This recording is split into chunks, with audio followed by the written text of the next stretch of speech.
Монгол улсын засгийн газар Европын сэргээн босголт хөгжлийн банкны хооронд 2019 онд байгуулсан санхүүжилтийн ерөнхий хэлтсээрийн хүрээнд хэрэгжиж байгаа Улаанбаатар хотын дулаан хангамжийн төсөл багц 6-гийн ажлын талбайд танилцуулга. Улаанбаатар хотын дулаан хангамжийн төслийн эхний шатанд дулааны сүлжээний даралт өргөх насос станц 2-ын хүчин чадлын өргөтгөлийн ажил хийгдэнэ.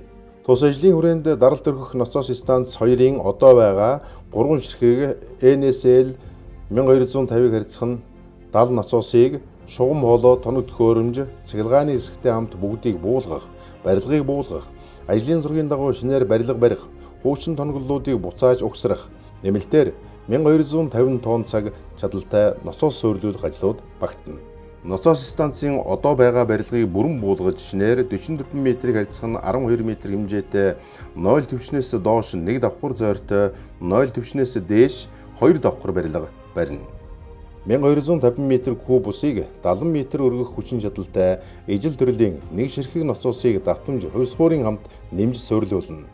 Трансформаторын хүчин чадлыг нэмэгдүүлж тэг 14 кВт-ийн хуваарлах байгууламжийн хүчин чадлыг нэмэгдүүлнэ. Одоо байгаа 76 м-ийн 90 м уртаа цэвэр усны гадна шугам шинжилэн солих, гадна худагт нэг ширхэг 600 м-ийн фримичка хаалт болтын хамт шинээр угсрах ажил тус хийгдэнэ.